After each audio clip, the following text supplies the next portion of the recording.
प्रिय विद्यार्थियों, कैसे हैं आप लोग। उम्मीद है बेहतर होंगे। हम इसलिए बेहतर की उम्मीद करते हैं कि आप जहाँ भी हैं सुरक्षित हैं।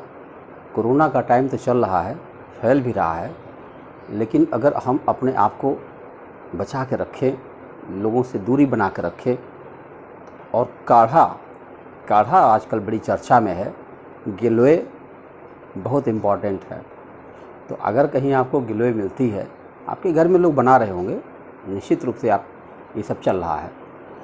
तो इन सब के अलावा जो है हम लोग अपनी पढ़ाई जारी रखे हैं। अभी तक हम लोगों ने 2 लेसन पर बात किया। दरअसल अभी जो चैप्टर चल रहे हैं वो एक तरह से मान लो कि प्ले विथ नंबर्स, संख्याओं का खेलना है। ये हम तमाम ऐसी चीज़ें ले रहे हैं जिसमें संख्याओं के साथ हम प्ले कर रहे हैं। जोड़ घटाना, गुणा भाग, औसत प्रतिशत, यही सब करना है। बहुत छोटी छोटी चीज़ें करनी है। तो इसी क्रम में अभी हमने पढ़ा है नंबर सिस्टम यानी संख्या पद्धति। दूसरा लेसन हमने भिन्न के बारे में पढ़ा है। अब हम लोग आगे बढ़ते हैं। कुछ जो थोड़ा सा संकोची प्रवृत्ति के बच्चे हमारे साथ जुड़ गए हैं, उन संकोची प्रवृत्ति के विद्यार्थियों से हमें अनुरोध करना है कि आप अपने सवाल हमसे ज़रूर पूछिए। नहीं पूछ पा रहे हैं आप, अगर नहीं पूछ पा रहे हैं तो ये जोड़ने का जो है जो उद्देश्य है वो समाप्त हो जाएगा। कितना बढ़िया उद्देश्य लेकर हम चले हैं कि हम इतना दूर बैठे बैठे आपकी गणित को एकदम बेहतर बना देंगे। इसके लिए आपको सहयोग करना होगा। आप छोटी क्लास किताब पढ़ाओ, शुरू करो। आप अपने घर में जो भी किताब रखिए, कोई बच्चा भाई है आपका, कोई छोटा भाई बहन है, वो 5वीं में पढ़ रहा, 6वीं में पढ़ रहा, 7वीं में पढ़ रहा, उसकी कोई किताब लीजिए, आप लगा डालिए उसको एक तरफ से। हमसे आप बात करिए, उसकी फ़ोटो खींचिए। जिस सवाल पर हमसे चर्चा करनी है फ़ोटो हमें भेज दीजिए, हम उसको सॉल्व करके भेजते हैं। आपको अलग से वीडियो बना के भेज देंगे। हमारा एम यही है यार, हम चाहते यही हैं कि हम आपको इस बीच में रेडी कर ले जाएं। अगर कर ले गए तो एक बहुत बड़ी उपलब्धि होगी कोरोना काल में। तो इस क्रम में हम लोग आगे पढ़ेंगे लघुत्तम महत्तम। एलसीएम चैप्टर है। एलसीएम के बारे में आपको बेसिक जानकारी देनी है। एलसीएम पर कुल 2-3 वीडियोज़ बनेंगे और उसके तमाम सारे सवाल हैं, बड़े इंपॉर्टेंट है। बहुत सारे गणित के चैप्टर्स एलसीएम पर डिपेंड हैं, तो इसलिए एलसीएम बढ़िया से समझ लीजिए। तो हम आइए शुरू करते हैं। चैप्टर का नाम है लघुत्तम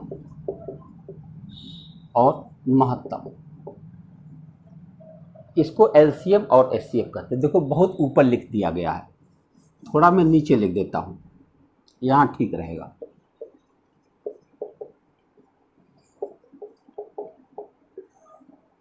एलसीएम और एचसीएफ, इसका फुल फॉर्म भी समझ लीजिए। एलसीएम का मतलब होता है least common multiple, least common multiple, और एचसीएफ मतलब होता है हाईएस्ट कॉमन फैक्टर। ये जो एचसीएफ है इसको कहीं कहीं पर जीसीडी भी कहा जाता है। जीसीडी, पुरानी किताबें जब आप देखोगे तो वहाँ जीसीडी मिलेगा। जीसीडी माने होता है greatest common divisor. Full form आप याद रखिएगा, इसलिए कि कभी कभी ज़रूरत पड़ती है तो लड़का कहता है क्या बताएं सर, हम तो एचसीएफ पढ़कर गए थे, पता नहीं कौन सा जीडीपी पूछ दिया, जीसीडी पूछ दिया, हम लगा नहीं पाए। ये गलत हो जाएगा। इसके 2 नाम अंग्रेजी में चलते हैं। तो अब चलते हैं, एक लाइन की डेफिनेशन हम लिखते हैं एलसीएम की।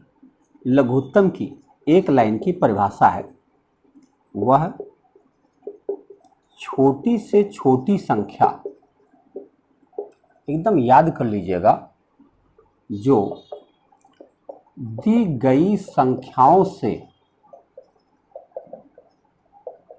विभाजित हो जाए। एकदम इस बात को, से विभाजित को अंडरलाइन करिएगा। वह छोटी से छोटी संख्या जो दी गई संख्याओं से विभाजित हो जाए, से को अंडरलाइन कर लीजिएगा। अभी हो गया, डेफिनेशन कंप्लीट हो गया। भैया लिटरेचर नहीं है, ये मैथमेटिक्स है। मैथमेटिक्स में बहुत कम चीज़ें आपको याद रखनी पड़ती। दूसरा है महत्तम। वह बड़ी से बड़ी संख्या जो दी गई संख्याओं को विभाजित कर दे। अब बताओ, यहाँ को विभाजित को अंडरलाइन करिएगा। पहली लाइन में से विभाजित को और दूसरी लाइन में को विभाजित को।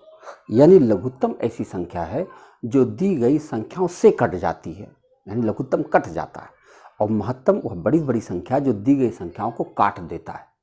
यानी महत्तम काट देता है और लघुत्तम कट जाता है।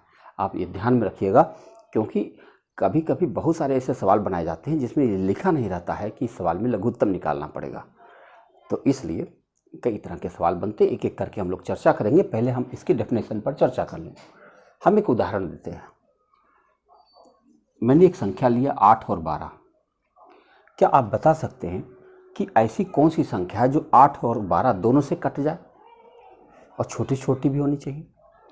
तो 8 से भी कट जाए, 12 से भी कट जाए, वो लघुत्तम होना चाहिए। आप याद करके देखेंगे तो ऐसी संख्या आपको मिल जाएगी 24। 24 एक संख्या है जो 8 से भी कट जाएगी, 12 से भी कट जाएगी। देख लो, ऐसा हो रहा है कि नहीं हो रहा? ये 24 8 से भी कट रहा, 12 से भी कट रहा, इसलिए इस 24 को LCM कहा जा सकता है, क्योंकि हमारी डेफिनेशन के हिसाब से वो ऐसी संख्या होती है जो दी गई संख्याओं से कट जाती है। अब चलिए महत्तम की बात करें। ऐसी बड़ी से बड़ी संख्या जो इन दोनों को काट सके, तो हमें दिखती है वो संख्या 4। देखो, 4 एक ऐसी संख्या है जो हमारे 8 को भी काट देती है और 12 को भी काट देती है। तो इसका मतलब इस 8 को हम HCF कह सकते हैं, महत्तम कह सकते हैं। तो आपके सामने दोनों बात आ गई। 8 और 12 हमारी संख्याएं हैं और 24 इसका लघुत्तम है और 4 इसका महत्तम है। अब यहाँ पर यह बात समझने की है कि 24 ही लघुत्तम क्यों है, जबकि हम जानते हैं कि 48 भी तो 8 से कट जाता है, 12 से कट जाता है। ऐसे ही 72 भी तो 8 से भी कट जाता है, 12 से भी कट जाता है। और भी आगे चलते जाइए, 96 है, 120 है, ऐसी बहुत सारी संख्याएं हैं जो 8 और 12 से कट जाती हैं। तो इन सब के अंदर लघुत्तम की प्रॉपर्टी पाई जा रही है। तो फिर लघुत्तम 24 ही क्यों है? ऐसा इसलिए है, यहाँ एक बात बहुत कायदे की है, गौर करने वाली है कि इन चारों संख्याओं में आप देखें तो देखने में जो गिनती सबसे बड़ी दिख रही है उसका नाम पड़ा है लघुत्तम, और इन चारों में जो देखने में सबसे छोटी गिनती है उसका नाम है महत्तम।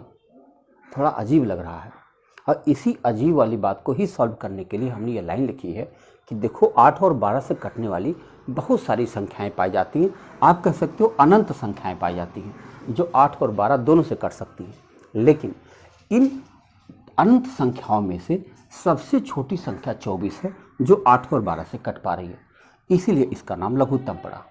ऐसे ही अगर हम महत्तम की चर्चा करें तो 8 और 12 को काटना था तो आप देख सकते हो 1 से भी ये दोनों कट जा रहे हैं, 2 से भी ये दोनों कट जा रहे हैं और 4 से भी ये दोनों कट जा रहे हैं।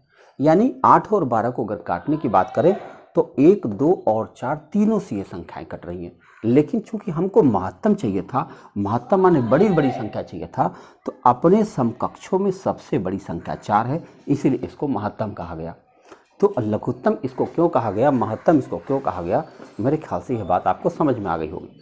अब यहाँ पर अगर ये दोनों बातें आप जान ले जाते हैं, देखो तमाम सामान भी बिकते हैं, गली में रहने का ये फ़ायदा है, कबाड़ वाला हालांकि है ये।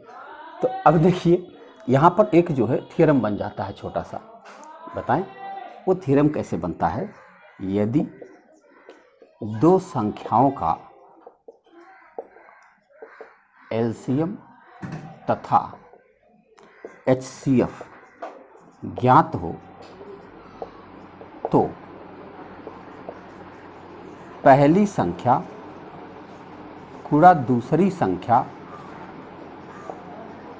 बराबर होता है उनका LCM गुणा उनका HCF। एक फार्मूला बन जाता है कि अगर दो संख्याओं का लघुत्तम भी ज्ञात हो, महत्तम भी ज्ञात हो, तो उनका जो थ्योरम बनता है वो पहली संख्या गुणा दूसरी संख्या बराबर लघुत्तम गुणा महत्तम होता है। आप यहाँ से इसको चेक कर सकते हैं। देखो 12 गुणा 8 करोगे, 12 8 96 और 24 चौक का 96 एग्जैक्टली बराबर ही होगा। जैसे कभी कभी कोई लड़का गलती से यहाँ 2 लिख दे तो जांच करने पर उसे गलत मिल जाएगा, यानी यहाँ 4 पर ही सेट हो जाएगा कि आपस में एक ऐसा त्रिकोण बनता है ये चतुर्भुज जैसा कि इन दोनों का गुणनफल और इन दोनों गुणनफल का मान एकदम बराबर होता है। यहाँ से आप इसको सीख सकते हैं। तो इसके बाद अब हम लोग यह देखते हैं कि लघुत्तम कैसे निकाला जाता है और महत्तम कैसे निकाला जाता है। आइए देखते हैं लघुत्तम कैसे निकाला जाता है। देखिए अगर हम लघुत्तम निकालने की विधि की बात करें तो लघुत्तम निकालने की 2 विधियाँ अभी तक ज्ञात हैं। एक का नाम है गुणनखंड विधि। गुणनखंड विधि और एक का नाम है भाग विधि। देखो ये दोनों विधियों पर जब आपका अभ्यास हो जाएगा तो बहुत सारे छोटे प्रश्न आपको मौखिक आने लगेंगे। ये मौखिक तीसरी विधि है जो प्रैक्टिस के बाद आएगी, तो अभी नहीं आएगी, पहले इन दोनों के बारे में आपको समझना होगा। मैं एक एग्जाम्पल से समझाने की कोशिश करूं। मान लीजिए हमने एक संख्या लिया 24, 36, 60। हमने 3 संख्या लिया। इन तीनों संख्याओं का हमको लघुत्तम ज्ञात करना है। तो इसको क्या करना पड़ता, फैक्टराइज करना, क्योंकि गुणनखंड विधि है। तो हम क्या करेंगे, 24 को फैक्टराइज करेंगे। कैसे होगा, 2 गुणा 2 गुणा 2 गुणा 3, 24 का फैक्टर हुआ। ऐसे ही 36 का फैक्टर होगा 2 गुणा 2 गुणा 3 गुणा 3, और 60 का फैक्टर होगा 2 गुणा 2 गुणा 3 गुणा 5। तो हमने तीनों संख्याओं को फैक्टराइज कर दिया, गुणनखंड कर दिया। अब हमें देखना है कि जो सब में कॉमन है उसे लिखना है। देखो 2 कॉमन था, लिख दिया। ये 2 भी कॉमन था, लिख दिया। देखो ये 3 भी कॉमन था, ये भी लिख दिया। अब जो नहीं कॉमन उसको भी लिखना है। देखो ये 2 कॉमन नहीं है, इसे भी लिखना है। ये 3 कॉमन नहीं है, ये भी लिखना है। ये 5 कॉमन नहीं है, यह भी लिखना है। मतलब जो कॉमन है उसे लिखना है और जो नहीं कॉमन है उसे भी लिखना है, यानी सब कुछ लिखना है। अब गुणा कर देना है, बस आपका उत्तर आ चुका है। 2 दूना 4, 3 12, दूनी 24, 3 72, 72 पचे कितना हुआ, 360। ये आपका उत्तर हो गया 360। यानी 360 एक ऐसी संख्या है जो 24 से भी कट जाएगी, 36 से भी कट जाएगी और 60 से भी कट जाएगी। लेकिन इसमें एक समस्या है। एक समस्या ये है कि पहले इन संख्याओं को फैक्टर करना आसान नहीं होता। ये संख्याएं बहुत छोटी थी इसलिए हमने फैक्टर कर लिया। अगर यहाँ पर बड़ी बड़ी संख्याएं होती तो हमसे फैक्टर ना हो पाता, कहीं पर और वहाँ रफ वर्क में जा कर के हमको इसको करना पड़ता, यानी फैक्टर करना पड़ता। तो छोटी संख्याओं को फैक्टर तो हम लोग आराम से कर लेते हैं, लेकिन बड़ी संख्याओं को फैक्टर हमसे होता नहीं है। तो इसलिए ये जो तरीका है ये केवल छोटे प्रश्नों के लिए बेहतर है, बड़े प्रश्नों में ये काम नहीं आता है, यानी क्योंकि हमको याद ही नहीं हो सकता है तो हम क्या करेंगे। अब आते हैं भाग विधि पर। भाग विधि क्या होता है आइए देखते हैं। यही सवाल हम लेंगे 24, 36 और 60। देखो हम लोगों को मेरे ख्याल से कक्षा 3, 4 या 5 किसी क्लास की बात होगी जब ये समझाया गया होगा कि इसको अभाज्य संख्याओं से फैक्टराइज करते जाइए। जैसे 2 से तब तक काटते जाइए जब तक कटना बंद ना हो जाए, फिर 3 से, फिर 5 से, फिर 7 से, मतलब अभाज्य संख्याओं से काटते जाइए। ये हमें बचपन में सिखाया गया था। तो मैं काट रहा हूँ, देखो 12, इसको काटेंगे तो 18, इसको काटेंगे तो 30, फिर 2 से काटेंगे, 2 छक्के 12, 2 9 18 और 15 दूनी 30। अभी एक बार और, क्योंकि ये 6 भी कट रहा, 2 से कट रहा है, 2 3 6, 9 नहीं कटा, 15 नहीं कटा, जो नहीं कटेगा कोई बात नहीं। अब देखो 2 से अब कुछ नहीं कट रहा, तो अब हम 3 से ले जाएंगे। तो 3 से काटेंगे, 3 1 3, 3 3 9, 3 5 15। एक बार 3 से और जा रहा है, 1 1, यहाँ भी 1 और ये 5 रह जाएगा, और आखिरी में 5 से काट देंगे तो सब 1 बन जाएगा। हमको तब तक काटते जाना है जब तक 1 ना बन जाए। तो ये हमारे पास फैक्टर आ गया।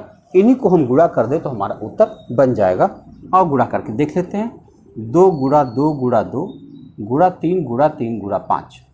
गुणा करो, 2 दूनी 4, दूनी 8, 3 24, 3 72 25 360। आपका उत्तर 360 आ गया। तो यहाँ भी उत्तर 360 आ गया, यहाँ भी उत्तर 360 आ गया। इसका मतलब तरीका दोनों में से कोई भी आप जो आसानी से कर सकें वो कर लें। लेकिन अब अगर हम आपको बताएं कि ये जो दोनों तरीके हैं अभी एग्ज़ाम लायक एक भी नहीं हुए।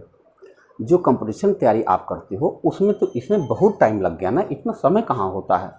अब समय बचाने के लिए हमको क्या करना पड़ेगा, अपनी डेफिनेशन में थोड़ा सा सुधार करना पड़ेगा। ध्यान दीजिएगा, हमारा डेफिनेशन ये था कि हम इसको फैक्टराइज करते चले जाएं और छोटी से 2 से यानी अभाज्य संख्याओं से हम काटते जाएंगे और तब तक काटते रहेंगे जब तक उससे कटना न बंद हो जाए, और उसके बाद अगली संख्या लेते थे। अब हम क्या करने जा रहे हैं, फिर से सवाल लिख रहे हैं एक बार दोबारा, 24, 36 और 60। अब ये होगा आपका कंपटीशन का तरीका। इसे जल्दी से कैसे लगा सकते हैं, आप ऐसी संख्या सोचिए जिससे बड़ी से बड़ी संख्या सोचिए जिससे तीनों कट जाए। यानी दी गई सभी संख्याएं अगर किसी बड़ी संख्या से कट रही है तो पहले उससे भाग दिया जाए, और नया भाग तब दिया जाए जब कम से कम दो संख्याएं कट रही हों, एक संख्या के लिए भाग ना दिया जाए, तो आप देख पाएंगे तो हमें दिखाई पड़ रहा है कि 12 से तीनों संख्याएं कट रही हैं। तो हम पहले 12 से ही भाग देते हैं। देखो 12 से, 12 दूना 24, 12 तियाँ 36, 12 पचे 60। अब मैं देख रहा हूँ कोई एक पहाड़ा ऐसा नहीं है जो कम से कम दो गिनती काट पाए, क्योंकि 2, 3, 5 ये को प्राइम नंबर्स हो जा रहे हैं, को प्राइम हो जा रहे हैं। इसका मतलब होता है कि अब कोई संख्या ऐसी नहीं है जिससे कम से कम दो संख्याएं कट पाएँ। तो हम अब कोई पहाड़ा नहीं पढ़ेंगे, बस इन्हीं सब का गुणा कर देंगे, हमारा उत्तर बन जाएगा। ये सबसे आसान तरीका हुआ। 12 गुणा 2 गुणा 3 गुणा 5, गुणा करके देख लो। 12 दूनी 24, तियाँ 72, पच्चे 360। तो आपने देखा ये सबसे आसान तरीका हुआ, केवल एक लाइन में हल हो गया। तो आपको यह बहुत ध्यान रखना होगा कि अगर दी गई संख्याएं किसी बड़ी संख्या से कट रही है तो पहले हमें उससे भाग देना चाहिए, और नया भाग हमें तब देना चाहिए जब कम से कम दो संख्याएं कट रही हों। मेरे ख्याल से आपको समझ में आया होगा। अब हम यह देखेंगे, एक प्रोसेस है। एक सवाल हम और बताना चाहते हैं, वो पापा कॉन्सेप्ट क्या होता है। पापा कॉन्सेप्ट का मतलब हुआ कि मान लीजिए आपको ऐसी संख्या दे दी जाए जिसमें संख्या के अंदर ही एक संख्या दूसरे का गुणनखंड हो जाए। ऐसा कभी कभी हो जाता है। देखो अगर हम सवाल लिखने का प्रयास करें तो हम यहाँ लिख रहे हैं, मान लो हमने लिखा 15, 20, 30, 40, 60, और हमसे कहा गया इसका लघुत्तम बता दो। तो मैं देख रहा हूँ कि 15 के पापा यहाँ बैठे हैं, पापा माने इसके फादर हैं भाई। जब 30 यहाँ पर बैठे हैं तो 15 की आवश्यकता क्या है, कट जाएगा। अब मैं देखता हूँ 30 के भी पापा यहाँ बैठे हैं, तो 30 के पापा 60 है। पापा का मतलब उसी के पहाड़े में कोई बड़ी संख्या। अगर 30 के पापा यहीं बैठे हैं तो 30 की भी कोई आवश्यकता नहीं है। और मैं देख रहा हूँ कि 20 के पापा यहाँ बैठे हैं 40, तो इसकी भी कोई आवश्यकता नहीं है। तो आप देख रहे हैं तीन संख्याएं अपने आप खत्म हो जाएगी। जैसे जब संख्याएं कम हो जाती हैं तो आपकी रफ्तार बढ़ जाती है सवाल लगाने में।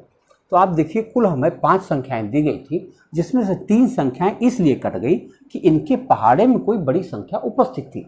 अब हमको केवल इन्हीं 2 संख्याओं का लघुत्तम निकालना पड़ा, और वो जो लघुत्तम निकलेगा सबका लघुत्तम होगा। ऐसा नहीं कि खाली इन्हीं दोनों का होगा।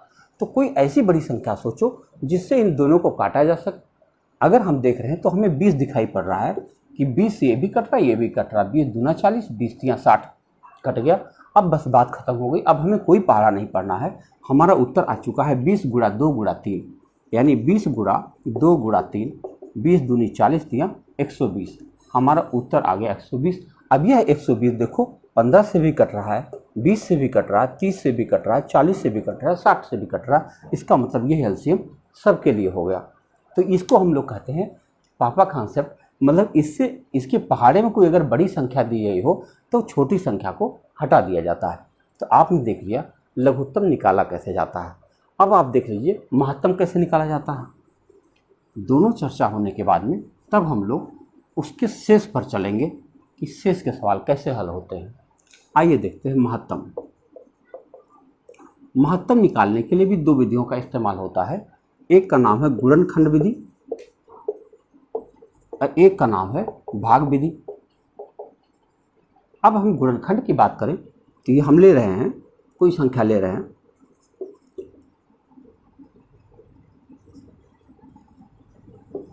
तीन संख्या हमने लिया, इनका हमें महत्तम निकालना है। तो गुणनखंड विधि से निकालेंगे तो पहले इसको फैक्टर करना पड़ेगा। देखो 36 का हम फैक्टर कर रहे हैं, फिर 54 का हम फैक्टर कर रहे हैं,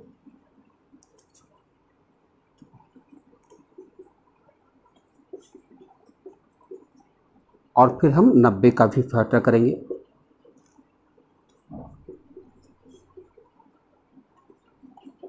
ये रहा, तो हमने फैक्टर कर लिया सबका।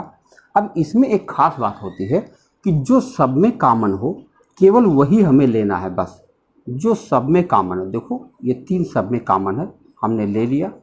ये देखो ये भी 3 सब में कॉमन है, देखो हमने ले लिया।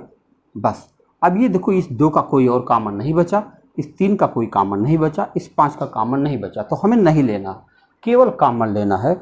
2 तियाँ 6 तियाँ 18, ये हमारा उत्तर आ गया 18। यानी इन तीनों संख्याओं का जो महत्तम आया वो 18 आया। इसलिए आया कि 18 से ये भी कट जाएगा, 18 से ये भी कट जाएगा, 18 से ये भी कट जाएगा, क्योंकि हमने अभी बताया कि महत्तम एक ऐसी संख्या होती है जो संख्याओं को काट देती है। महत्तम काटने का काम करती है। तो हमारा संख्या जो 18 आया है, 18 से ये भी कट रहा है, ये भी कट रहा है, ये भी कट रहा है, इसका मतलब 18 हमारा महत्तम हो गया। लेकिन ये गुणनखंड विधि है। अब हम इसी को भाग विधि से समझने जा रहे हैं। भाग विधि समझने के लिए क्या करते हैं कि जैसे ये 3 संख्या हमें दी गई हैं, तो इन 3 में से किसी भी 2 को लेकर हम अपनी कहानी शुरू कर सकते हैं। मान लीजिए हम इन्हीं 2 को लेकर कहानी शुरू करें, तो क्या करने पड़ेंगे कि जो 54 है ना, इस 54 में, इधर से लिखता हूँ, 54 में इस 36 से भाग देते हैं, छोटी संख्या से भाग देते हैं। 36 एकम 36, ये कितना आ गया 18। अब इस 18 से इस 36 में भाग देते हैं, 18 दूना 36, तो आपकी कट गया। इसका मतलब होता है कि 36 और 54 का जो लघुत्तम महत्तम आया वो 18। यहाँ डिवाइजर होता है, ध्यान रखिएगा, ये उत्तर नहीं होता, ये उत्तर भाग में होता है। ये 18 हमारा उत्तर आया हुआ इसका। इन दोनों संख्याओं का महत्तम आ गया 18, लेकिन अभी 90 बचा हुआ है। तो ये जो संख्या बची 18, इससे हमें 90 में भाग देकर जांच करना पड़ेगा कि क्या यह 90 भी 18 से कटता है। ज़रूर। दरअसल देखो, ये छोटी संख्या, आपको पता है कि 18 से 90 कट जाएगा, लेकिन अगर बड़ी संख्या होती तो आपको यह करके देखना पड़ता। ऐसे 90 है, 90 में आप 18 से भाग देते हैं, 18 पचे 90, ये भी कट गया। अब आप दावे के साथ कह सकते हैं कि 18 एक ऐसी संख्या है जो दी गई सभी संख्याओं को काट दे रही है। तो आइए महत्तम में एक और सवाल लेते हैं, उसको हल करने की कोशिश करते हैं। मेरे ख्याल से आपको समझ में आ रहा होगा कि लघुत्तम महत्तम निकाला कैसे जाता है। एक संख्या लेता हूं,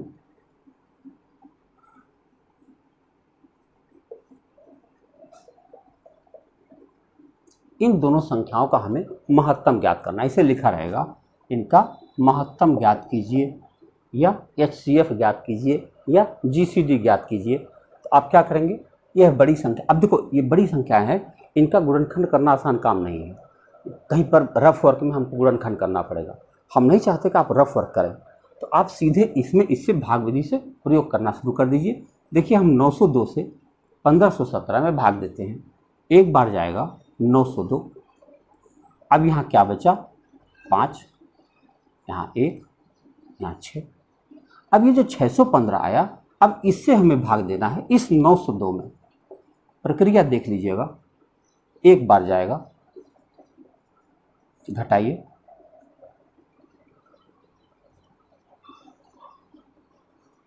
अब इस 287 से 615 में भाग दिया जाएगा, 2 बार जाएगा,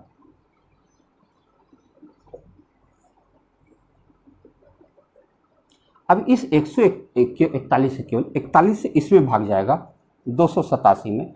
कितना सुंदर लगता है ना, ऐसे तिरछा होता चला जाता है, बड़े काम का होता है। अब आप देखो, इसको 7 बार में कट गया। तो जब कट जाए तो जो अंतिम भाजक होता है वही हमारा उत्तर होता है। हम शान के साथ कह सकते हैं कि इसका उत्तर 41 आया। तो मेरे ख्याल से आपने महत्तम लगाना देख लिया है, लेकिन ये संख्याएं नॉर्मल संख्याओं के बारे में आपने देखा। ये जो दशमलव संख्याएं होती हैं, भिन्न संख्याएं होती हैं, इनका भी लघुत्तम महत्तम होता है।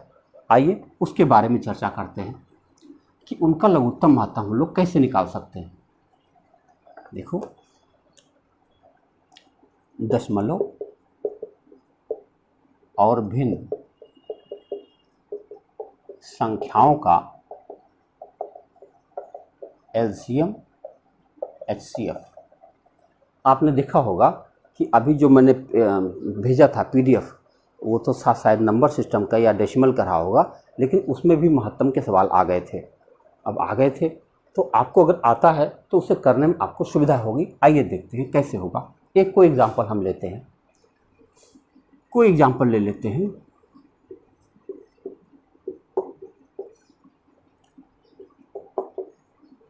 देखो, ये 3 संख्या हमने लिया, इसका हमको लघुत्तम बताना है और महत्तम भी बताना है। तो हम इसे 2 प्रकार से कर सकते हैं। एक तो दशमलव की विधि से कर सकते हैं, एक भिन्न बना करके भी कर सकते हैं। 2 विधियों से हम इसका लघुत्तम महत्तम देख सकते हैं। आइए देखते हैं। अगर इसको हम दशमलव की विधि से लगाना चाहते हैं तो इसके लिए सबसे ज़रूरी होगा, सबसे पहले हमें इसे लाइक टर्म में बदलना होगा। लाइक टर्म किसे कहते हैं? लाइक टर्म का मतलब होता है कि जैसे दशमलव के बाद यहाँ 2 अंक है तो यहाँ पर भी 2 अंक होना चाहिए, यहाँ पर भी 2 अंक होना चाहिए।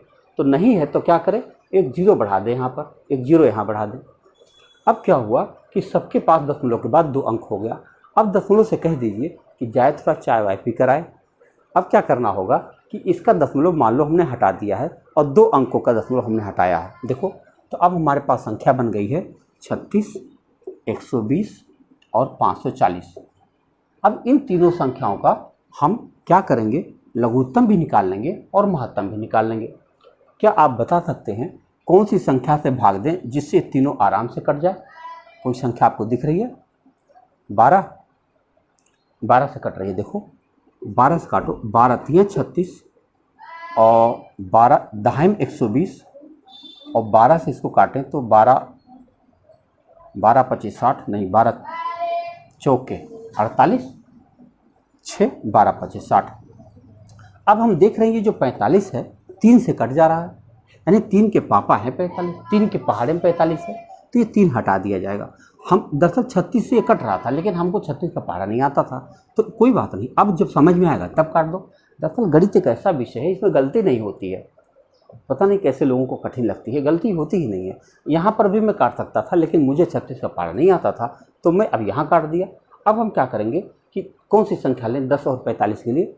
5 से काटें। देखो 5 से अगर हम काटते हैं तो 5 दूना 10 और 5 नवा 45। अब बस काम खत्म हो गया। अब हमको कुछ नहीं करना, खाली सबका गुणा कर देना है। तो गुणा कैसे करना है? देखो अगर हम चाहें, अगर डायरेक्ट गुणा करते जाएंगे तो हो सकता है रफ की ज़रूरत पड़ जाए, तो हमको क्या करना चाहिए, ऐसे लिख लेता हूँ पहले 12 गुणा 5 गुणा 2 गुणा 9, हमको जवाब देना। तो हम क्या करते हैं 5 दूना 10 पहले कर ले रहे हैं, 5 दूना 10, क्योंकि 10 से गुणा करना बहुत आसान होता है। अब 12 नवा 108 होता है, 12 नवा 108 और गुणा 10, 108 में 10 का गुणा करोगे 1080 आ जाए। 1080 जो आ जाएगा, अब हमको क्या करना होगा, 2 अंक के पहले हमने दशमलव हटाया था, अब 2 अंक के बाद हम लगा देंगे। तो ये हमारा जो वैल्यू आया है इसको हम कहेंगे LCM। आ गया LCM हमारा, कोई दिक्कत? अब इसी सवाल को हम क्या करेंगे, महत्तम अभी इसी को हम महत्तम अभी निकालना बाकी है। तो महत्तम निकालेंगे तो क्या करेंगे, 120 में हम 36 से भाग देंगे। कहाँ दे दें? यहाँ तक, ठीक है, यहाँ देते हैं। देखो हम 120 में 36 से भाग दे रहे हैं, 36 तिया में 108 होता है, 12 आया। इस 12 से हम 36 को काट सकते हैं, कट गया। अभी जो 12 बचा हुआ है, इस 12 से अभी मुझे जांच करना पड़ेगा 540 को। तो 540 को हम इस 12 से काटेंगे, 12 चौके 48, 12 25 60, तो ये भी कट गया। इसका मतलब 12 फाइनली ऐसी संख्या है जो सबको काट दे रहा है। तो हमारा महत्तम तो आ गया 12, लेकिन अभी 12 नहीं आया क्योंकि 2 अंक पर हमने दशमलव हटाया था, तो 2 अंक पर हम दशमलव लगा देंगे। ये हमारा उत्तर आ गया, इसको हम कह सकते हैं HCF। तो ये हमारा LCM हो गया, ये हमारा HCF हो गया। सवाल हमारा हल हो चुका है। लेकिन अभी इसी सवाल को हमें भिन्न बनाकर हल करना होगा और ये देखना होगा कि हम कोई भी विधि अपनाएं, सवाल में गलती नहीं होती है। मैं जांच करके दिखाता हूँ। मैं सवाल को एकदम पुराने रूप में फिर लाता हूँ। पुराने रूप का मतलब दशमलव हटा दूंगा, 0 जो हमने बढ़ाया था। अब इसी सवाल को हम भिन्न बना देते हैं। कैसे बनाएंगे? अगर इसमें हम बटा 100 कर दें तो दशमलव हट जाएगा, यहाँ बटे 10 कर दें तो दशमलव हट जाएगा, यहाँ बटा 10 कर दें तो हमारा दशमलव हट जाएगा। यहाँ तक ठीक है? अभी उत्तर नहीं आएगा। दरअसल जब भी कभी आप संख्या को भिन्न बनाते हैं तो भिन्न को हमेशा लोएस्ट टर्म में होना चाहिए। लोएस्ट टर्म में होने का मतलब हुआ कि 36/100 को भी छोटा करिए आप। ये 4 से कट रहा है तो हम काटेंगे 4 9 36 और 4 से हो जाएगा 25। ऐसे ही इसको 2 से काट सकते हैं, 2 6 12, ये हो जाएगा 5। ऐसे इसको काट सकते हैं 2 से 27 और 2 से काट देंगे ये 5। इसका मतलब हुआ कि हमारे पास भिन्न क्या बन गया, फिर से लिख देता हूँ, 9/25, 6/5 और 27/5। ये 3 संख्याएं भिन्न के रूप में हमारे पास हैं। इनका हमें लघुत्तम भी निकालना है और महत्तम भी निकालना है। आइए याद करते हैं। एक चीज़ याद रखना होगा आपको कि भिन्नों का लघुत्तम ये अनिवार्य तत्व है, समझ लीजिए। अगर आप इसको नहीं काटेंगे तो उत्तर आपका गलत भी हो सकता है। हमेशा ध्यान रखिएगा, जब भी भिन्न आए तो भिन्न अपने शॉर्टेस्ट टर्म में होना चाहिए। तो भिन्नों का लघुत्तम बराबर होता है अंशों का लघुत्तम, याद रखिएगा एकदम, अंशों का लघुत्तम बटा हरों का महत्तम, ठीक। और भिन्नों का महत्तम बराबर होता है अंशों का महत्तम अपान हरों का लघुत्तम। एकदम याद कर लीजिए इस बात को, बड़े काम का है। आइए लघुत्तम निकाल कर देखते हैं। अंशों का लघुत्तम बताओ, 9, 6, 27 अंश है ना, 9, 6, 27 का लघुत्तम आपको बताना है। अच्छा बताइए, बिना किसी प्रक्रिया के कैसे इसका लघुत्तम बता सकते हैं? तो जो गिनती 27 बड़ी वाली हो उसको लेकर पहाड़ा पढ़िए। जैसे 27 अभी 6 से नहीं कट रहा, कोई बात नहीं, 27 का दुगुना करो, 54, 54 6 से कट रहा, हाँ, 9 से कट रहा, हाँ, बस 54 लघुत्तम हो गया। ये है तरीका लगाने का। फिर से समझो, 9, 6, 27 का हमें लघुत्तम निकालना था। एक प्रक्रिया थी कि हम 9, 6, 27 को ऐसे लिखते और ऐसे काटते जैसे काटते हैं, लेकिन इतना समय कहाँ है मेरे भाई। हम सोचते हैं कि बिना कुछ किए कैसे होगा, ये सीखा जाए। तो जो गिनती देखने में बड़ी लगे उसका पहाड़ा सोचिए। 27 6 से नहीं कट रहा, कोई बात नहीं, 27 दूना 54, 54 6 से कट गया, 9 से भी कट गया, बस समझो 27, 54 हमारा लघुत्तम हो गया। बटा हरों का महत्तम, हरों का महत्तम 25, 5, 5, ऐसी कौन संख्या है जो तीनों को काट सकती है? 5। देखो 5 ये भी कटेगा, ये भी कटेगा, ये भी कटेगा, तो 5 हमारा महत्तम है। बस हमारा उत्तर आ चुका है। अब इसको अगर हम भाग देते हैं, और भाग दे के दिखाएं, 5 एके 5 और 5 अठे 40, 10.8, ये हमारा एलसीएम आ गया। ये यही उत्तर है जो इसके पहले आ चुका था। अब देखते हैं महत्तम कैसे निकालते हैं। अंशों का महत्तम, आइए अंशों का महत्तम निकालें। ऐसी कौन सी संख्या है जो 9, 6 और 27 तीनों को काट सकती है? कौन सी संख्या है? 3। देखो 3 है जो इन तीनों को काट सकती है। और हरों का लघुत्तम 5, 5, 25 का लघुत्तम निकालिए। तो देखो 25 बड़ी संख्या है, 25 25 से कटता है, 5 से भी कट रहा है, इस 5 से भी कट रहा है, यानी 25 हमारा लघुत्तम हो जाएगा। तो यहाँ हमने लिख दिया। देखो अंशों का महत्तम बटे हरों का लघुत्तम 3/25 आ गया। अब हम भाग देते हैं। अगर हम 3 में 25 से भाग दें तो पहले दशमलव लगाएंगे तो 30 हो जाएगा।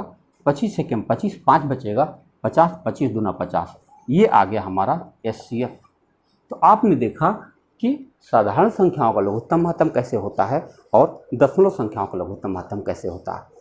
एक चीज़ अगर और जान जाए तो अगले वीडियो में खाली हमको शर्त वाले सवाल लगाने पड़ेंगे।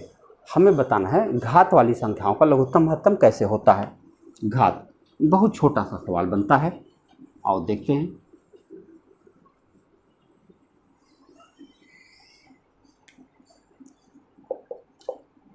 घात वाली संख्याओं का लघुत्तम महत्तम कैसे निकलता है। तो क्या करेंगे, हम एक सवाल लेते हैं।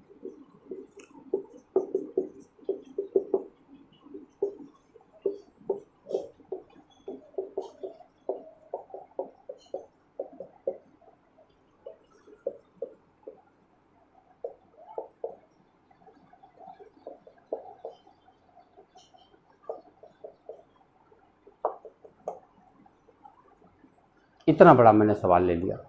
अब इस संख्या का हमको लघुत्तम भी बताना और महत्तम भी बताना है। आपको लग रहा होगा कि देखो यार बहुत बड़ा सवाल हमने लिख डाला। मैं बताऊं, अभी तक आपने जो भी तरीके देखे होंगे उन सब में सबसे आसान अब यही है, यानी ये सवाल सबसे इजी होता है। कैसे होता है? अगर आपको लघुत्तम निकालना है तो आपको क्या याद रखना होगा, एक लाइन का परिभाषा है, देखो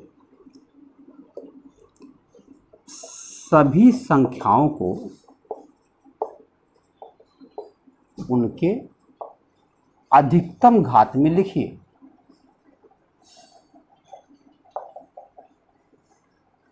right all the numbers with maximum power.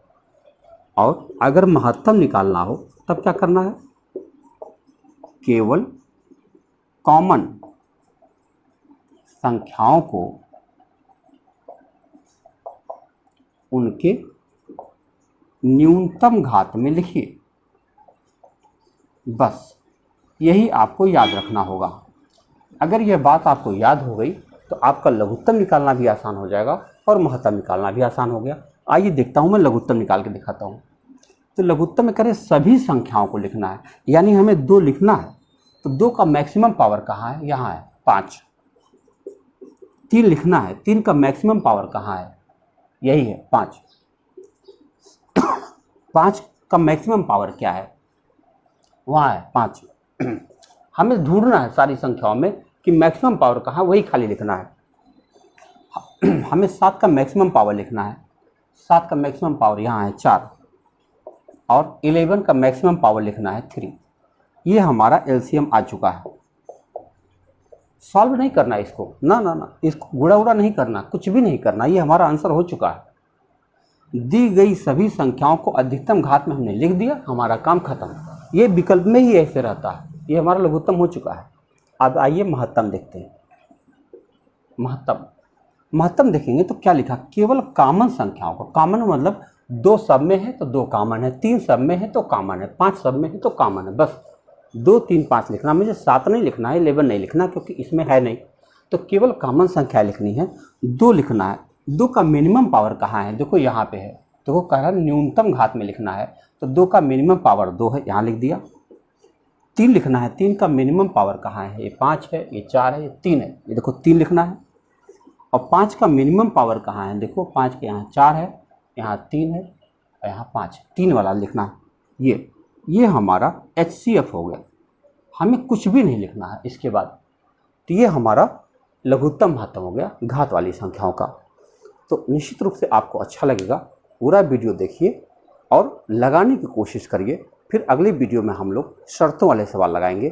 तब तक के लिए लगाते रहिए, मस्त रहिए। Thank you.